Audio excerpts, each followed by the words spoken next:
प्यार को अनुमति की तरह महसूस नहीं किया जाना चाहिए, क्योंकि नियंत्रण शायद ही कभी खुद को देखता है, खासकर जब ये मैं सिर्फ हमारी तलाश कर रहा हूं में लपेटा जाता है और आदेशों के बजाय चिंता के साथ दिया जाता है। 33 वर्षीय रितेश का मानना था कि प्यार का मतलब जिम्मेदारी है। नोएडा में उच्च भुगतान वाली कॉर्पोरेट भूमिका के साथ उन्होंने स्थिरता, सुरक्षा प्रदान करने में गर्व महसूस किया।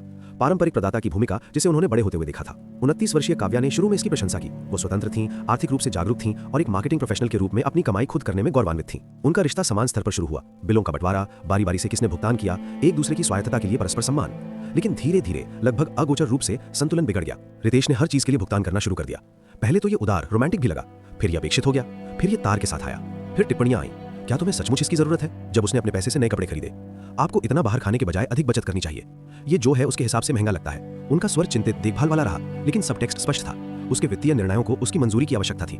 जब वो चिल्लाती थी तो वो कहता था, मैं बस हमारी तलाश कर रहा हूँ, मैं हमारे भविष्य के बारे में सोच रहा हूँ। मानो वो थी ही नहीं, मानो उसका अपना पैसा संभालने लायक नहीं था। चिंता धीरे धीरे चालाकी से नियंत्रण में बदल गई। काव्या ने देखा कि उसकी स्वतंत्रता सिकुड़ रही है। देखभाल के रूप में सूक्ष्म प्रतिबंध। वो कुछ भी खरीदने से पहले झिझकती थी, मानसिक रूप से औचित्य तैयार करती थी। उसने उन सपनों पर चर्चा करना बंद कर दिया जिनके लिए वित्तीय स्वतंत्रता की आवश्यकता थी। व्यावसायिक विचार, एकल यात्रा, निवेश के अवसर, क्योंकि वे अनिवार्य रूप से जिम्मेदारी और व्यावहारिकता के बारे में व्याख्यान बन गए थे। उसने खुद को अपने वेतन से खरीदारी का बचाव किसी ऐसे व्यक्ति से करते हुए पाया जिसे उसकी पसंद का ऑडिट करने का कोई अधिकार नहीं था। उन निर्णयों के लिए अंतर्निहित अनुमति मांगना जो पूरी तरह से उसका था। एक शाम संभावित शादी के खर्चों पर चर्चा करते हुए रितेश ने लापरवाही से, लगभग आक्रामकता से कहा, एक बार जब हमारी शादी हो जाएगी तो अगर मैं पैसे का प्रबंधन करूंगा तो यह आसान हो जाएगा।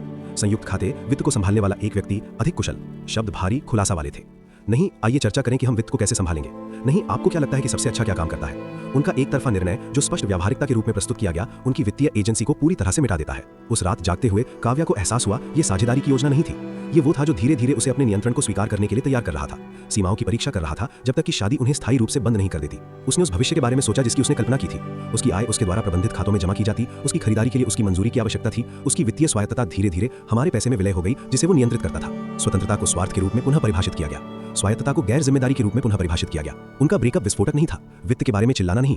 काव्या ने शांत स्वर में लेकिन अंतिम रूप से कहा, मुझे ऐसा साथी नहीं चाहिए जो मेरे लिए निर्णय ले, मुझे मेरे बराबर का साथी चाहिए, मैनेजर नहीं। वास्तव में रितेश को समझ नहीं आया। मैं मदद करने की कोशिश कर रहा था, साथ मिलकर कुछ बनाने की, लेकिन उनके लिए साथ का मतलब मेरा रास्ता था। वो ये नहीं देख सका कि उनकी चिंता नियंत्रण थी, कि उनकी हमारी तलाश उनकी एजेंसी को मिटा देती है, कि पारंपरिक प्रदाता भूमिकाएं पारंपरिक आज्ञाकारिता की आवश्यकता नहीं रखती हैं।